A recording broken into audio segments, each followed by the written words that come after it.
शकतो नाही. त्याच्या मनात आल्या 2च मिनिटात सूर्य झाकतून 2च मिनिटात पाऊस पडतोय. सगळी सत्ता त्याच्या ताब्यात आहे, त्याला जगाचा बाप म्हणतात. सगळे विद्वान जिथं नतमस्तक होतात त्याला जगाचा बाप म्हणतात. सर्व शक्ती जिथं पाणी भरतात त्याला जगाचा बाप म्हणतात. आणि असा ब्रह्मांडाचा मालक ज्याच्या पोटी जन्माला आलाय तो राजा दशरथ. भगवान परमात्मा एके दिवशी वनवासाला गेले. वनवासाला गेले मुद्दाम गेले नाही, जावंच लागलं. कारण भगवंतानं सुद्धा एक चूक केलती. करमे श्रीराम वनवासा गेला, करमे श्रीराम वनवासा गेला. हे गिरगावकर म्हणे नाही बरं, हे महाराज म्हणे मोठे महाराज मालक म्हणे. कर्म चुकलं जगाच्या मालकाचं, वनवासाला जावं लागलं. मला असं वाटतं काही माणसं म्हणतात महाराज मी काहीच केलं नाही तरी माझ्या जीवनात असं कसं घडलं. येडायस का काय तू? तपासणारा वरच आहे. तुला तपासता घाण कामाची यादीच तुझ्याकडे ठेवली नसेल. तू चांगलेच काम ध्यानात ठेवले. बरीच माणसं चांगले काम तिळभर केलं की इळभर सांगतात, आणि जितके खराब कामं केले ते कोणी सांगतच नाही ना. ते नाही जरी सांगितले तर वरचा इतका हुशार आहे, त्याची लाईट जात नाही, त्याला लोड शेडिंग नाही, त्याची पेन संपत नाही, त्याचे कागद संपत नाही, त्याचे माणसं गैरहजर राहत नाहीत, ते ऑप्शन राहत नाहीत ना. त्यानं 2 माणसं लावून दिलेत. प्रत्येक माणसाच्या खांद्यावर 2 बसले. चित्राम गुप्तम भयादिष्टितो देहि नाम देरि स्कंदजरो पुनितम लिखयम अर्वाचाना अनिष्ट भयतम अनिष्ट सुधा. चित्रम गुप्तम सकल सिदाय भय व्याप्तीना जगन्निहाय विश्वाध्यक्षम परमतिजाय विश्वाध्यक्षम परमतिजाय. चित्रम गुप्तम सकल सुधा, चित्रम गुप्तम सकल सुधा, चित्रम गुप्तम सकल सुधा. नैवम गांजा कसम लिखितम. हे गांजा फुकेन लिहिले का गिरगावकर म्हणे? शास्त्र सांगतंय हे चित्र आणि गुप्त नावाचे 2 व्यक्ती ठेवलेत ना, हे सगळं लिहिते. तू अंधारात पुण्य कर, उजेडात पुण्य कर, अंधारात पाप कर, उजेडात पुण्य कर. काय करायचं असेल ते सगळं दोन्ही लिहित असतात. त्याची पावती बरोबर आहे, त्यानुसार सगळं होत असतं. तुका म्हणे देवा वरी का रुसावे, तुका म्हणे देवा वरी का रुसावे, मनाशी पुसावे काय केले. आपल्या मनाला विचारलं पाहिजे आपण किती पुण्य किती पाप केले, त्यानुसार आपल्या जीवनाच्या घडामोडी चालत असतात. जगाचा मालक हे विश्व त्याच्या ताब्यात आहे, त्याला देव म्हणतात. त्याचं एक कर्म चुकलं, त्याची चूक करायची माझी काय लायकी? मी त्याचंच नाव घेऊन 2 टायमाच्या भाकरी खातो. मी त्याचं नाव घेतो म्हणून एका गिरगाव असे 100 गिरगावकर आवताला झुकताला असे श्रीमंत माणसं माझ्या पुढे बसलेत. त्याचं एकमेव कारण आहे मी पंढरपुरातल्या मालकाचं भजन करतो म्हणून. नाही तर एक माणूस 100 गिरगावकर द्राक्ष बागात फवाऱ्याला लाईन. अशी माणसं श्रीमंत आहेत. इंद्रालयाचं वैभव ज्यांच्याकडे अशी लोक आहेत. पण तुम्ही तरी पण इथं बसलात की फक्त मी त्याचं नाव घेतो आणि 2 टायमाच्या भाकरी खातो. त्याच्या विरोधात कसं जाता येईल? पण शास्त्र त्याच्या विरोधात गेलं ना. आपण काय अण्णा काय बोलणार आहेत आपण? कर्मे श्रीराम वनवासा गेला. वनवासाला गेले प्रभू रामचंद्र. सोबत आईसाहेब आहेत. आईसाहेब म्हणजे पैशाची मालकीन, जिला आपण लक्ष्मी म्हणतो. परवाला पूजन आहे तिचं, ज्याला धनत लक्ष्मी कुबेर पूजन म्हणतात. खरं भारतीय संस्कृतीतलं लक्ष्मी पूजन परवाला. एरवी जे आपण पूजन करतो ना, ही तुम्ही आम्ही निर्माण केलेली पूजन आहेत. श्यामबाला नावाची कन्या होती बरं का, आणि काय त्या ठिकाणी माहेरी गेली बरं का, आणि माहेरातून एक मिठाची घागर आणली बरं का. काय सर्व स्वराज्य तिचं सगळं वाया गेलं बरं का. परचक्र वेढलेलं आहे आणि सगळं राज्य निघून गेलं बरं का. पण सैन्य बोलावलं आले, सैन्याच्या हातात एक मिठाचा खडा दिला बरं का. त्या सैन्याने एक मिठाचा खडा खाल्ला. त्या सैन्याला अशी ताकद आली, पुढच्या सैन्याला मारलं आणि राज्य पुन्हा परत आलं. इति श्यामबाला चरित्र यो. सुंबळ्या, मिठाच्या खड्यानं जर सैन्याला ताकद आली असती तर भारताच्या जवानांना तोफान बंदुकी द्यायचं काय कंपड असतं? मिठाचे पोतेच पाटिले असते. मीठ खान बाका बाका हाना. नालायकपणा आहे ना. काळाच्या विरोधात बोलत असतात का? वृत्त ते मानायचंय.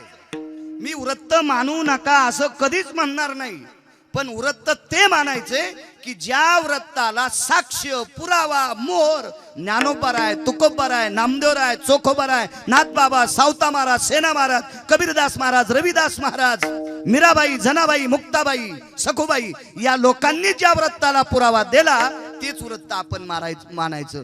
गाफील नाटकं करणाऱ्या लोकांनी बोकांडीवर घेतलेले वृत्त वारकरी संप्रदायातल्या माणसांनी मानायचे नाही. विठाला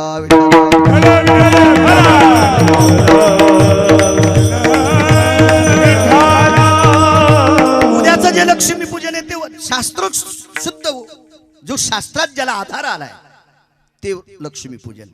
आणि ती लक्ष्मी पंढरपुरातल्या मालकाची 7व्या अवतारातली त्या लक्ष्मीचं नाव होतं सीता.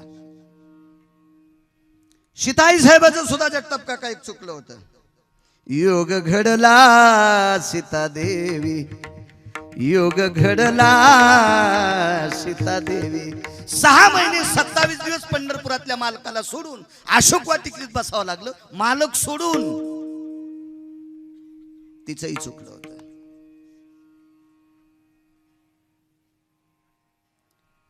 ज्याच्या पोटी जगाचा बाप जन्माला आला तो राजा दशरथ. याच कडव्यात ते सुद्धा उदाहरण आले. करमे दशरथ योगे मेला. मालकाचं वाक्य बरं, माझं नाही. करमे दशरथ योगे मेला. योग म्हणजे कसा? 4 पुत्र जवळ असताना एकही मुलगा जवळ नाही. राम लक्ष्मण भरत शत्रुघ्न 4 पुत्र. 4 पुत्र राया दशरथा. 4 पुत्र राजा दशरथाला. 4 जवळ असताना एकही जवळ नाही, एकही जवळ नाही, एकही जवळ नाही. बरं, सामान्य होते का?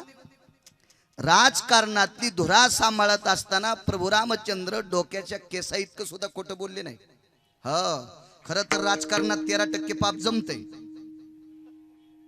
ना, खरंच जमते 13%. मी सांगत नाही. राजकारणातला 1 नंबरचा डॉन ज्याचं नाव कृष्ण होतं तो सुद्धा 13% खोटं बोलला. मग खालचे कोणी पाण्यात धुतलेले? 1 नंबरचा डॉन कृष्ण राजकारणातला. मी पुन्हा याच्या अगोदर पाहिलाच नाही, कारण मी वाचून सांगतो. 170 ग्रंथ वाचले आतापर्यंत. पुरा सापडायचा आणि वाचून बोलायचं. मी नेहमी सांगत असतो, राजकारणातला 1 नंबरचा डॉन कृष्ण, 2 नंबरचे विदुर काका, 3 नंबरचे कनक, 4 नंबरचे चाणक्य, 5 नंबरचा राजा रयतेचा राजा छत्रपती शिवाजी महाराज. डॉन 5 डॉन झाले. 5 पण 7व्या अवतारातला जो राजा होता राजकारणातला, अत्यंत सत्यवादी, एका नालायक माणसानं सीताई साहेबाची यत्किंचित चेष्टा केली, तितक्यामुळेच बाई वनवासात नेऊन सोडली. म्हणजे एका तिळा इतका सदा दूषित गंध अंगाला न लागू देणारा राजा प्रभू रामचंद्र. आणि प्रभू राम रघुवंशाची रीत होती, प्राण जाई परी वचन न जाई, प्राण जाय परी वचन न जाई. जीव गेला तरी हरकत नाही, पण वचन आपला शब्द मोडता कामा नये. असा हा प्रभू रामचंद्राचा अवतार. राजा दशरथाला 4 पुत्र असताना एकही जवळ नाही. एक शेषाचा अवतार होते. पृथ्वी ज्याच्या डोक्यावर आहे असा शेष म्हणजे लक्ष्मणजी. आणि भरत शत्रुघ्न इतके अधिकारी मुलं. त्याच्यापैकी भाऊ वनवासाला गेलाय, मोठा भाऊ वनवासाला गेलाय. मग आपण राज्यावर तरी कशाला बसायचं? अंगाला राख लावली, काव लावला, पत्नी घरी ठुली, आणि आपण नंदीग्रामाच्या ठिकाणी प्रभू रामचंद्राचं भजन करीत बसला. सामान्य भाऊ असेल का? कल्पना करा. काय अधिकारी भाऊ असेल तो.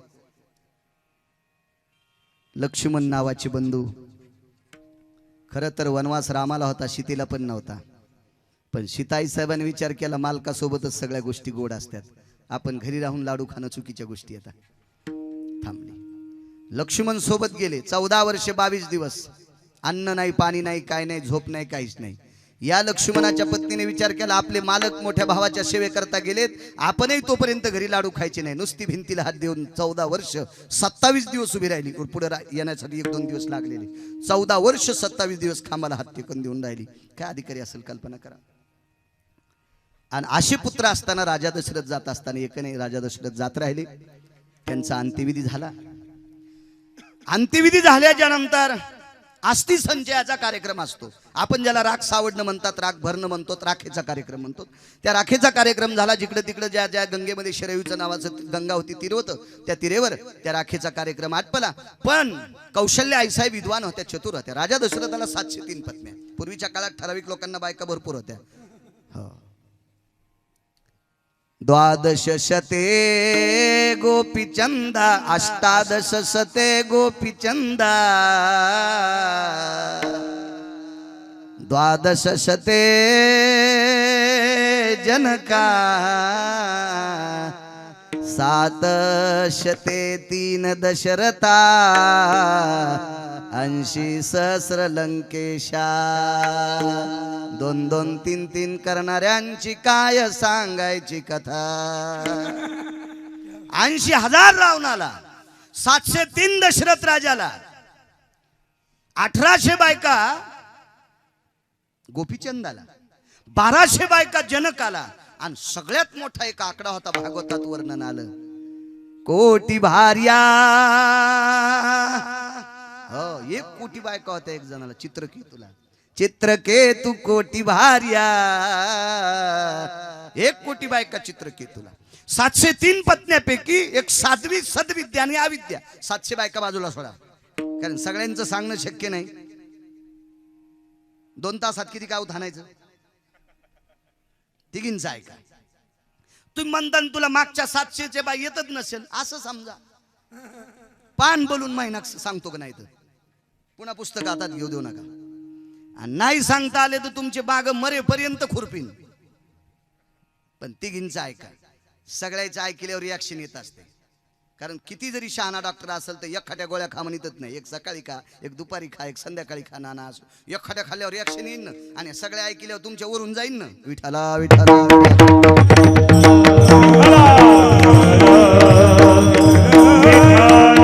साध्वी सद्विद्या आणि अविद्या. साध्वी कौशल्या, सद्विद्या सुमित्रा, आणि अविद्या ती दिसायला सुंदर होती म्हणून दशरथ राजाने केली. काही काही माणसं रुपाव बायका करतात का त्याचं इचकत. बाई ही गुणावर केली पाहिजे पत्नी, रुपाव नाही.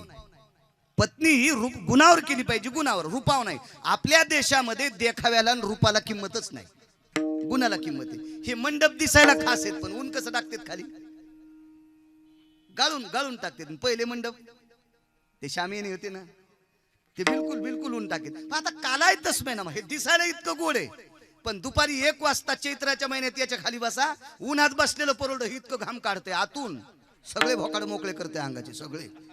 असा गोड मंडप असतो. हे दिसायला खास, असायला काय नाही. आपल्याकडे दिसायला किंमत नाही, असायला किंमत आहे. बाग 50 एकर आहे दिसायला. द्राक्षे किती झाले म्हणले? 1.5 किलो. कशाला पाणी घालायला सुमळ्या, सांगायला 50 एकर बाग आहे. किंमत आहे त्याला. उत्पन्न किती झालं? नदीचं पात्र 1 किलोमीटर सरून दे, पाणी छापी भिजवायला नाही. छापी ना तुम्हाला नसेल कळत, तुम्ही गांजा वळडत नाहीत, तुम्हाला काय कळलं? त्या चिलमीच्या खालून जी छापी लावतात का त्या धुडक्याला छापी म्हणतात. छापी तितकं भिजायला सुद्धा पाणी नाही यांना. आणि नदीचं पात्र 1 किलोमीटर रुंद. काय करायचं? नदी नीर बिना तरु फल बिना धेनु शीर बिना. शपक पुरा आहे. नदीला पाणी पाहिजे, त्याच्याशिवाय किंमत नाही. गाईला दूध पाहिजे, त्याच्याशिवाय किंमत नाही. झाडाला फळ पाहिजे, त्याच्याशिवाय किंमत नाही. तरु फल बिना. कर्तव्याला किंमत आहे. बाई दिसायला किती सुंदर दिसते त्याच्यापेक्षा मालकाला किती जीव लावती, हा महत्वाचा भाग आहे. एक जण म्हणला, महाराज तालुक्यात आपल्या मंडळीसारखी सुंदर कोणीच नाही. म्हणलं फायदा काय नाही, पण मी तिच्या साडीच्या इस्त्री करतोय. अरे मामुल्या, तालुक्यात नंबर 1 ची सुंदर, तू तिच्या साडीची इस्त्री करतोय. रे सुमळ्या, तो पैठणच्या तळ्यात उडी टाकायला पाहिजे होती. विठाला विठाला.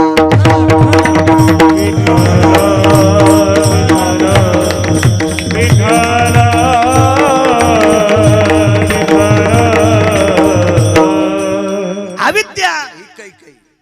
हे कन्या, तू लग्न झालं का रे? त्या दिवशी माळ घातली काका त्यानं. शिवगिरी बाबांच्या तिथं आम्ही गेलतो, ते कॅमेरा घेऊन होता. त्याला म्हणलं तुला माळ आहे का रे? ते म्हणलं नाही. म्हणलं याच्यानंतर कॅमेरा कीर्तन करायच्या पुढे टाकायचं नाही. दुसऱ्या दिवशी लगेच शिवगिरी बाबाच्या हाताने त्यानं माळ घातली. मला काल फोन केला, म्हणे माळ घातली. आता काय नाही, तुला बायकोही चांगली पाहू आम्ही, काळजी करू नकोस. विठाला विठाला.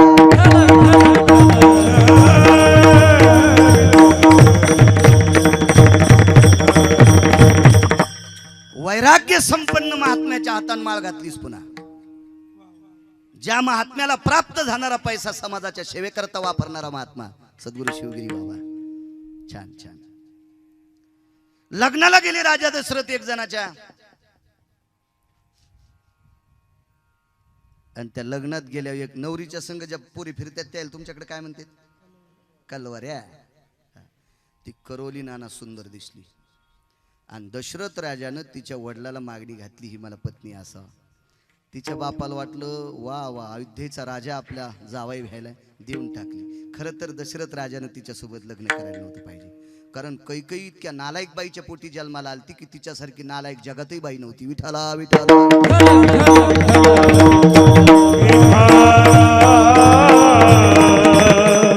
अण्णा एकच पुरावा होईल आजच्या कीर्तनात, एकच माफी मागतो. अहो तू बाट्या हाणायलो वरपू देणार नाही, शेल्याहून माती पडू द्यायची, मग काय ताण घ्यायचा तुम्हाला. पाळी किती एकर झाली ते नाही पाहायचं, कुठं गवत राहिलं का ते फक्त सांगायचं. एकच पुरावा आजच्या कीर्तनात. लग्न झालं, ती बाई इतकी विचित्र होती, त्या बाईच्या मालकाला प्राण्याची भाषा कळत होती. दशरथ राजाची धर्मपत्नी कैकेयी हलकट होती. का हलकट? आईचा दुर्गुण तिच्यावर पडला. तुम्ही अजून मी लक्षात घ्या, स्त्री जर चांगली वागली तर दोन घराचा झेंडा लावती. बापाकडचं नाव वाढतंय, सासऱ्याकडचं नाव वाढतंय. तिनं जर वाईट वागली तर इकडचं नवऱ्याकडचं तर नाव जातंय, पण तिकडचे म्हणते हेच तुझ्या मायबापान शिकिल तर का, दोन्हीकडचं नाव जातंय. अश्वपती नावाच्या राजाची मुलगी, अश्वपती 5-6 आहेत बरं का पुराणात नाना. हो, दुसरा एक अश्वपती वेगळे राजे आहेत, ते सावित्रीचे पती आहेत अश्वपती. ती सावित्री सुद्धा अधिकारी, यमाच्या दाढातून आपले पती वापस आणले होते.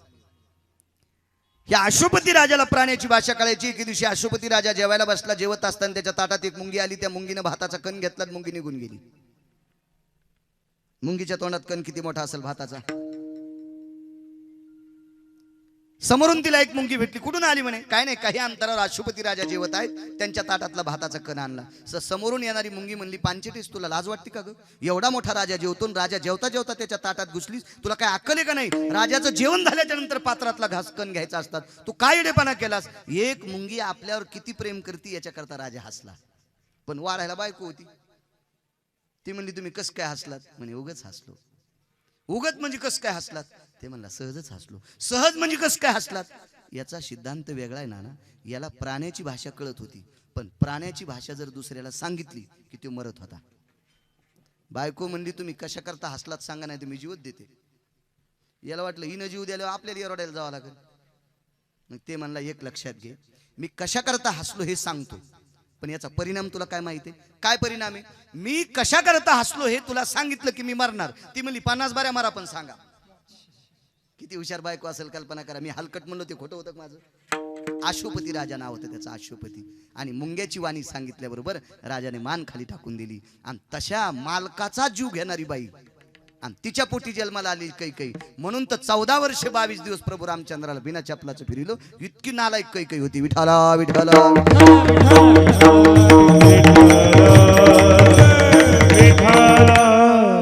राजा दशरथ गेल्याच्या नंतर अस्थी ज्या होत्या एका कोऱ्या गाडग्यामध्ये ठेवल्या. गाडग धर्मशास्त्रामध्ये बऱ्याच ठिकाणी त्याची वर्णी आली. गाडग्याला किंमत आहे. 14 ठिकाणी गाडग लागते.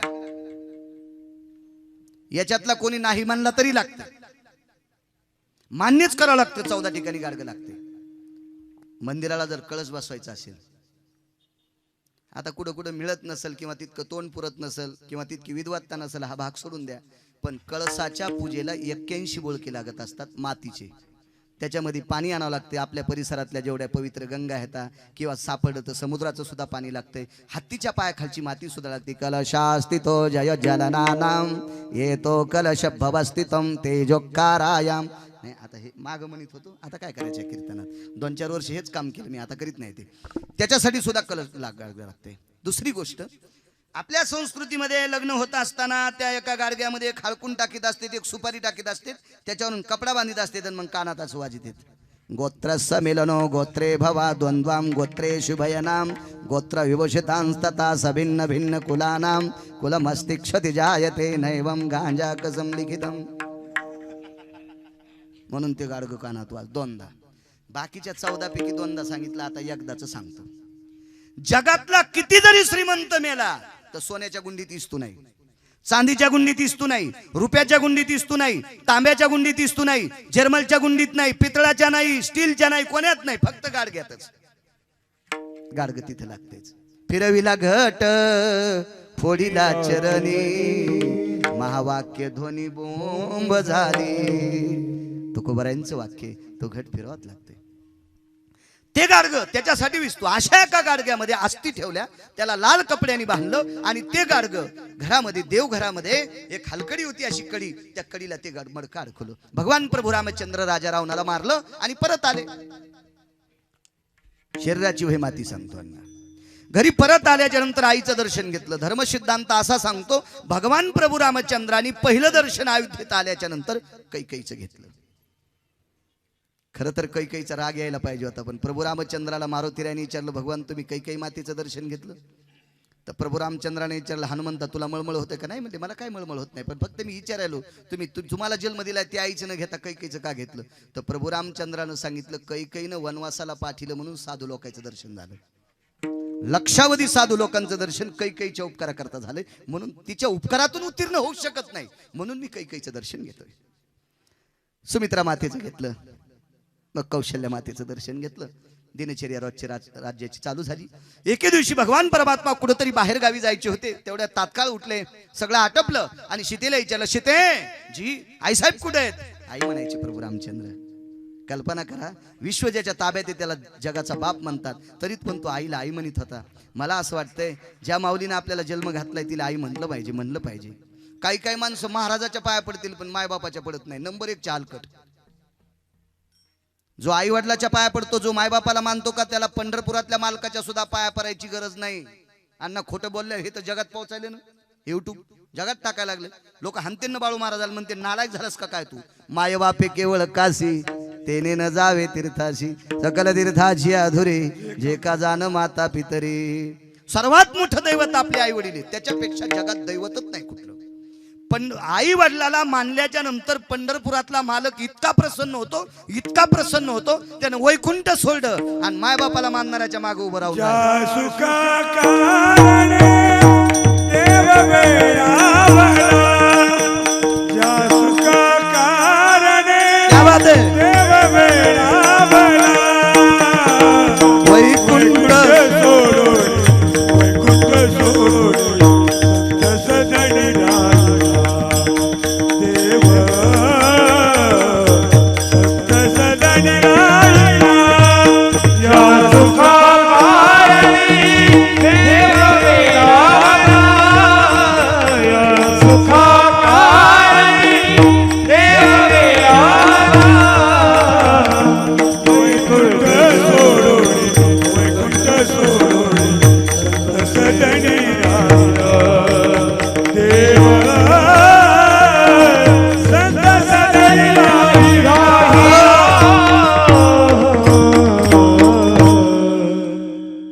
लोकांच्या सानिध्यात पुंडलिकरायाच्या पाठीमाग कायमस्वरूपी योगी 28 विटेवर उभा, वामांगी रखुमाई दिशे दिवे शोभा, भिरकावेली विट. त्या विटेवर जगाचा बाप उभा राहिला. काय केलं पुंडलिकरायानं? फक्त आई वडिलांची सेवा केली. इतकी मोठी ताकद.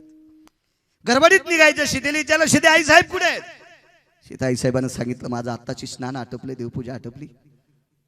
देवाची बायको देवपूजा करते. एकदा वैकुंठात नारद गेले. नारदाने आईसाहेबांना विचारलं, आईसाहेब मालक कुठे आहेत? म्हणजे नारदा 5 मिनिटं बसा ना तुम्ही. आईसाहेब तुम्हाला विनंती, माझी शपथ आहे, देव कुठे सांगा. शपथ घातल्यावर काय विषय? आईसाहेबांनी सांगितलं देवपूजा करायला. तर नारद हसू लागले. आईसाहेब म्हणले, नारदा हसता कस काय? अहो सगळं जग त्याचं भजन करते, ते कोणाची पूजा करते? मला बघू द्या बरं. पण भगवंतानं लक्ष्मीला सांगितलं होतं, मी देवपूजा करीत असताना मधात कोणाला येऊ देऊ नको. दुसरी शपथ, तो भाक वाहत तसे नारदू.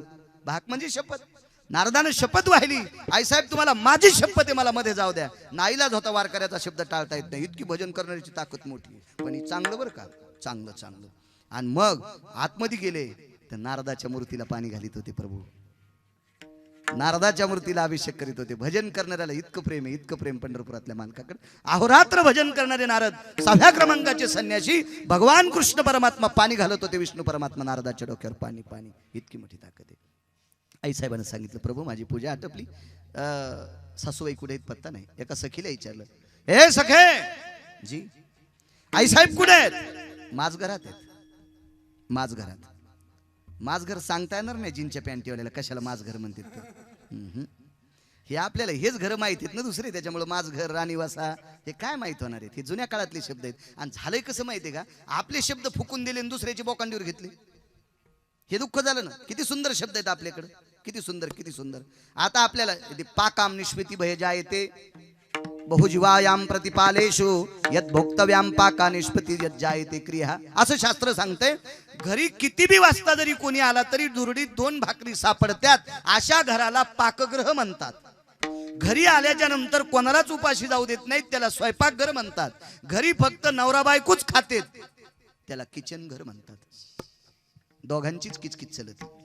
2च तोंडन खिचडीन बोंड त्याचं नाव किचन. त्याचं नाव किचन. कोणी जरी आला तर पाकाम निष्पत्ती भयच ते जायम वैशानर वसुदेश कालम भोक्तव्याना सकल सुदाना जठरानुलयव तृप्तम वासम. तुम्ही मदत केल्यावर मनी जात जाईन ना मी कधी कधी मदत. हे जठराग्नी तृप्त करण्याचं ठिकाण त्याला पाकगृह म्हणतात. चुलीत घातलं स्वयंपाकघर चुलीत घातलं किचन. म्हातारी मंदिरात पोत घेऊन आणि हे ज्या घरात झोपते त्याला बेड म्हणते. राणीवसा माझं घर फार सुंदर नाव होते पूर्वीच्या काळातले सुंदर सुंदर. अहो इतकी शोकांतिका आहे नाना इतकी शोकांतिका. मराठीमध्ये एका माणसानं MA केलं. MA मला तर कळतच नाही MA काय असते कारण मी 7वी शिकेले त्याच्यामुळे आपल्याला पुढचा दिवस माहित नाही काय मिळायचं. पण फिरून काही गोष्टी अनुभवानं माहित झाल्या. MA केलं MA. त्याला विचारलं का रे बाबा तुम्ही MA झालात हो मग मराठी भाषेचं ओरिजिनल नाव काय. देवाला काय माहित. तुला कोण MA पदी दिली त्याची बसायची जागा हाणायला पाहिजे. अशी हाणायला पाहिजे की त्याला 2-3 महिने त्या जागेवर बसता नाही आलं पाहिजे. विठाला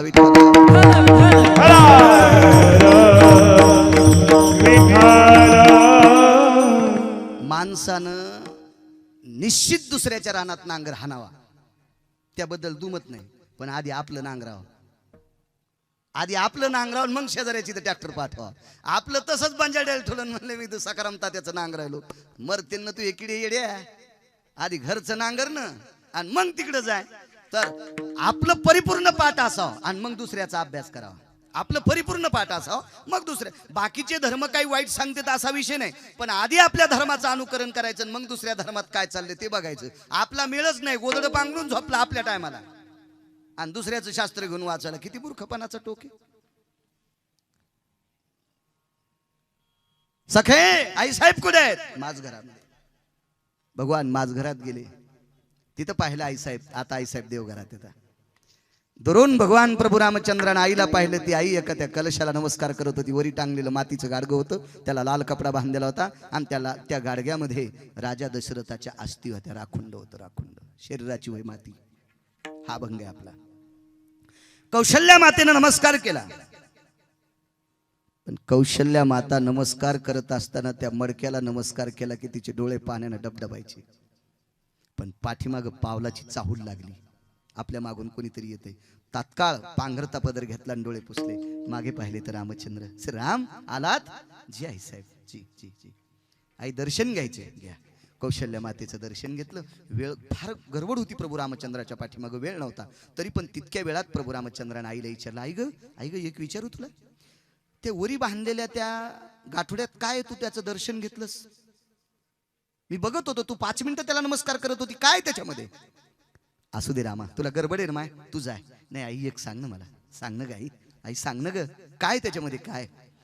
असं उकसाबुकसाच्या नंतर कौशल्याचं अंतकरण डबडबलं आणि कंठ दाटून आला. रामा ज्याच्यापासून तू जन्माला आलास त्या पित्याच्या अस्थी याच्यात ठेवलेल्या आहेत राजा दशरथाच्या. ठीक आहे आई साहेब काय हरकत नाही. दौरा कॅन्सल केला. महर्षी वशिष्ठांचे पाय धरले. सूर्यवंशाचे कुलगुरू गुरुदेव आज आईच्या दर्शनाकरता गेलो. काही गडबडीत होतो पण ते काम बाजूला सारलं आणि माझ्या आईनं एक कलशामध्ये माझ्या बाबांच्या अस्थी ठेवल्यात राजा दशरथांच्या. याचं काय करायचंय. रामचंद्र तुम्ही 4घे पुत्र एकत्र येऊन ही अस्थी पाण्यात विसर्जित करावा अशी आईची मानसिकता. याच्याकरता एक मुहूर्त काढू आणि त्या मुहूर्तावर अस्थी विसर्जित करू. ठीक आहे म्हणे काय हरकत नाही. शरयूच्या तीरावर असा सुंदरसा दिव्य मंडप दिला. शरीराची होय माती सांगतोय. किती मोठ्या माणसाच्या शरीराची माती होती. दिव्य असा सुंदरसा मंडप दिला. त्या मंडपामध्ये ऋषी मुनी योगी जपी तपी संन्यासी अनुरागी महान लोक होते पिंडाचे तर्पणाचे मंत्र म्हणण्यासाठी. काही काही माणसं नुसतं तर्पण करतात. तर्पण कसं असतं माहितीये का? पिंड करायची नाही, काय नाही, काय नाही, काय नाही. दक्षिणेकडे तोंड करायचं आणि तर्पण करायचं. विधियाम विधी निषदो भय जायतो कृतुनायाम यज्जायतो पिंडोदक पिंडो वैशान्यरोस्ततेवचः पितृलोकोर सुखिर शांतिर शांतिर भो जायते यत कुटुंब्या सर्व स्थितानाम शांतिर प्रणउच्यते. हे असे सुंदरसे हे तर्पण विधी असतात. तिकडे तोंड दक्षिणेकडे तोंड करून करायचं. आता इथं कोणती दक्षिणे मला काही कळणार नाही, पण ते तसं बसत असते. आणि मग विधी जर पिंड करायचे असतील तर पिंड कोणते? गव्हाचे पिंड, कणकीचे पिंड किती, तांदळाचे पिंड किती, असं त्याच्या पाठीमागे शास्त्र आहे. लाल कपडे किती घ्यायचे, त्याचे किती हिरवायचे, कागद श्राद्ध कसं, हिरण्य श्राद्ध कसं, शंख श्राद्ध कसं, त्याचे नाना प्रकारची विधी असतात. काही काही विज्ञानवादी माणसं म्हणतात पित्र घातल्यानं बाप जेवत असतो का? जेवत असतो रे सुमळ्या, जेवत असतो. जरा हिशाबात राहत जाय. 2-4 वर्ग शिकला, मोठा झाला, 1.5 लाख रुपये पगार कमायला म्हणजे पंढरपुरातल्या मालकापेक्षा मोठा झाला नाही सुमळ्या तू. माणूस किती जरी मोठा झाला तर देवापेक्षा नाना मोठा कसा होईल माणूस? होऊ शकत नाही. कसं होऊ शकल? अद्याप नाही, अद्याप नाही. त्याच मालकाची सत्ता आहे. अहो मला सांगा, तुम्ही एवढे जण माणसं, मी पुन्हा पुन्हा उच्चाटन करतोय की तुम्ही हजारो गिरगाव करायला अवताला झुकताला अशी श्रीमंत माणसं आहेत, तरी पण माझ्या पुढे बसला. त्यावरती मी मोठा नाही. मी जरी मला तुम्ही मोठं समजित असाल, पण हे स्पीकर किती दिवस चालू ठेवायचे हे त्याच्या हातात आहे. साळुंकी मंजुळो बोलत शेवानी बोलविता धनी वेगळाची. त्याच्या मनात आलं त्यानं आताच्या आता जर कंठ दाबला तर तुम्हाला सगळ्याला पोस्ट टाकावं लागेल. आदरणीय हरिभक्तीपरायण बाळू महाराज गिरगावकर गेले.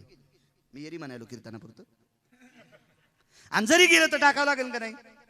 टाकावं लागेल का नाही? ही सगळी त्याच्या हातात सत्ता आहे ना. तुमच्या आमच्या हातात काहीच सत्ता नाही, काहीच नाही, काहीच नाही. अहो विज्ञान जिथं डोकं टिकते तिथं सगळं संपलंय. एका श्रीमंत माणसाचं पोरगा अपघातात पडलं. मी नेहमी सांगत असतो, तरी पण सांगतो.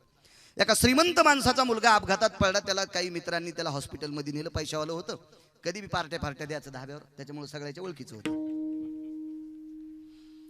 हॉस्पिटलमध्ये नेल्यानंतर तिथल्या तज्ञ डॉक्टरनं सांगितलं याचा इथं मेळ बसत नाही, याला चेन्नई, मुंबई, हैदराबाद असं कुठेतरी दिल्ली वगैरे घेऊन जा.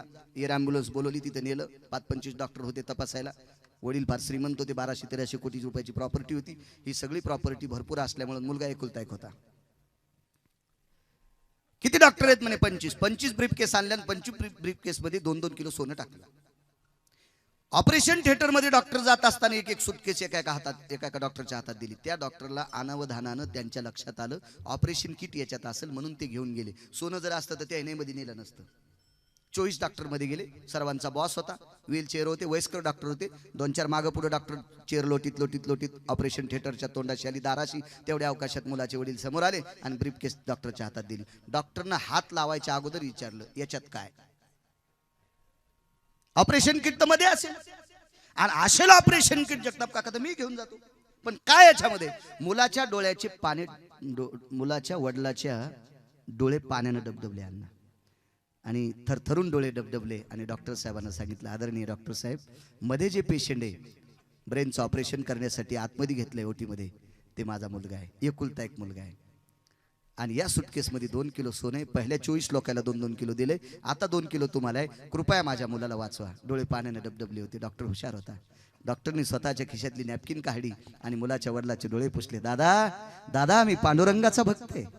हे बाबा, मी भगवान शिवशंकराचा भक्त आहे, मी पांडुरंगाचा भक्त आहे, मी वारकरी संप्रदायाचा अनुयायी आहे. डॉक्टर जरी असेल तरी वारकरी संप्रदायाचा अनुयायी. लक्षात ठेव, तुझ्या मुलाचं ऑपरेशन करत असताना मला सुद्धा एक मुलगा आहे. मी पांडुरंगाची शपथ घेऊन सांगतो, तुझ्या मुलाचं ऑपरेशन करत असताना मी तुझा मुलगा समजणार नाही, मी माझा मुलगा समजून ऑपरेशन करेल. पण वाचायचा का मारायचा त्याच्या हातात आहे. मेरू तुल्य पृथ्वी दिनला सुवर्ण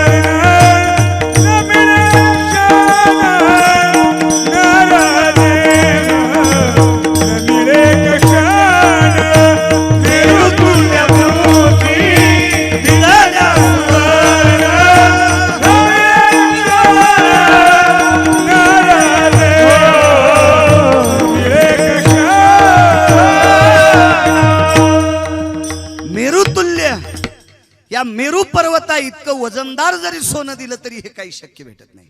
नाही भेटत. भगवान ऋषीमुनी योगी जपी तपी जमले आणि मंत्रोच्चार सुरू झाला. ते मंत्र म्हणत असताना जरासा विधी वेगळा असतो. जाणव एकदा ऐकून घालायचं, एकदा ऐकून घालायचं. सव्या अपसव्या नाम यतो यज्ञोपविताम स्थितोषी भवान यज्ञोपविता सर्वाश्वितायम. असं सुंदरसे ते मंत्र असतात. ते गोडही मंत्र असतात. हो, फक्त पाठ करावं लागते चांगली, तर गोड असतात. कुठलंही शास्त्र गोड असलं तरच गोड. भजन सुद्धा भजन करणे अमंगळवाणी. नरका जाणे चुकेना. भजन जर शास्त्राला मानेल असं जर केलं तरच मोक्ष आहे, अन्यथा तमाशा पाहिल्यावर कमी पाप लागतंय. इतकं भजन वाईट म्हणल्यावर पाप बोकांडीवर पडतंय. हा, भजनातल्या लोकांनी इतकं साथ. मी नेहमी सांगत असतो, ज्याच्या अंगावर पांढरे कपडे त्यानं रस्त्याने हिशोबाने चालायचं. ज्याच्या अंगावर कपडे बांधे कपडे त्यांना त्यानं कसं चाललं तरी झालं तर नाका ना. आता रस्त्याने एक पांढऱ्या कपड्यावाला माणूस चालला आणि तिकून डुक्कर आलं भरकं, जपावत लागत नाही, ते चपकन हाणते शेपूट. डुकरानं भरकी शेपूट पांढऱ्या कपड्यावर हाणल्यावर किती मस्त वन पडत. पांढऱ्या कपड्यावाल्यानं जपायची. याचा अर्थ विद्वानानं जपलं पाहिजे, मोठ्यांनी जपलं पाहिजे, कारण त्यांच्याकडे बघणारी फार लोक असतात, त्याच्यामुळे त्यांनी जपायचं असतं. परमार्थ करणाऱ्या माणसावर महाराज विश्वास असतो, लोकांचा विश्वास असतो. मी बैठकीत ज्या वेळेला बसलो, माझ्या आजोबाच्या वयाची माणसं सुद्धा माझ्या पाया पडायला आली.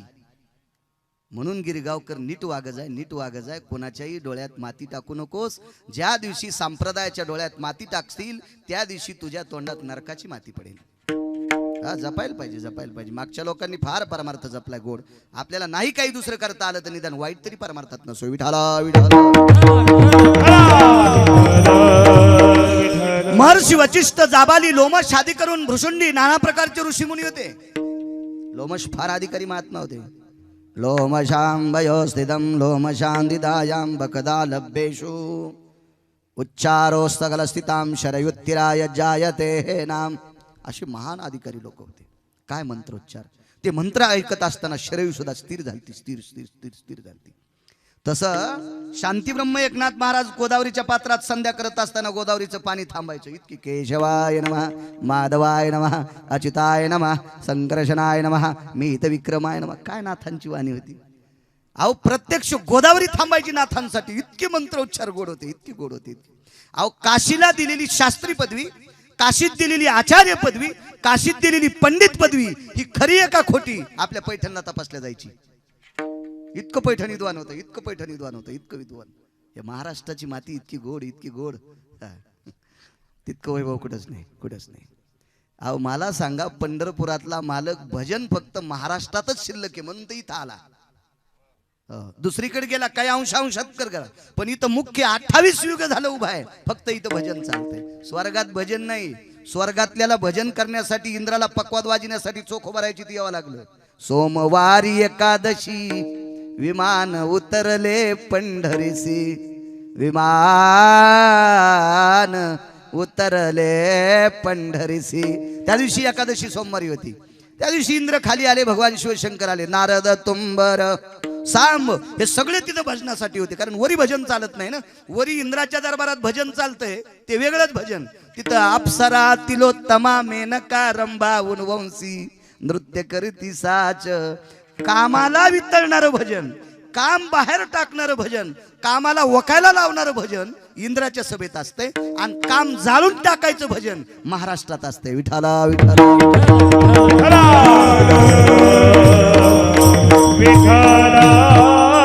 आष्टीचा कलश घेतला. राजा दशरथाचे 4 पुत्र राम, लक्ष्मण, भरत, शत्रुघ्न. शरीराची वय माती. 4 सुना, सीता, श्रुतकीर्ती, उर्मिला, मांडवी. या 4 सुना, 4 पुत्र. 4 जणांनी असा कलश हातात धरला. 4 सुना आणि 4 पुत्र शरयूच्या पात्रात प्रवेश केला. शरयूच्या पात्रात प्रवेश केला. कमरे इतकं पाणी असेल त्या पाण्यात भगवान प्रभू रामचंद्र उभे आहेत, लक्ष्मणजी उभे आहेत, भरतजी उभे आहेत, शत्रुघ्न उभे आहेत, श्रुतकीर्ती उभी आहे, सीता उभी आहेत, मांडवी उभे आहेत, उर्मिला आई साहेब उभे आहेत, लक्ष्मणाची पत्नी उर्मिला. 8 जण. कलशावरचा कपडा सोडला आणि कलश असा पालथा करणार तेवढ्या अवकाशात शरयू नावाची गंगा रडत होती. शरयू नावाची गंगा. तिला आज 2 आनंद आहेत. 2 आनंद, दोन्ही आनंद सांगतो तुम्हाला. शरयू नावाची गंगा रडत असताना भगवंताच्या लक्षात आलं 1 आणि सूर्यवंशाचे कुलगुरू महर्षी वशिष्ठांच्या लक्षात आलं 2.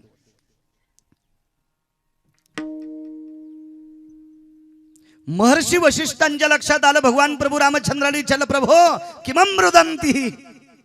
काय झालं रडायला शरयूला. 350 गंगापैकी 1 गंगा शरयू. कशा करता रडते. तर वशिष्ठाने विचारलं, रडायली हे मला कळतंय. रामप्रभूनं सांगितलं रडायली हेही मला कळतंय, पण कशा करता रडायली हे कळावं ना. काय कारण असेल तर वशिष्ठ सहज तिला विचारतात, ए पापनाशिनी नमा पापक्षालन हितार्थायाम तुम उदकोर वयजनो पुनितानां सकल स्थितेषु पापक्षालन हितार्थायाम. पापाचं क्षालन गंगा पापम शजिताप. आपल्याला फक्त गंगा पाप पाहिजे. पाप धुणारी पवित्र पापनाशनी शरयू माते तू का रडते. तिने सांगितलं, गुरुदेव माझा जन्म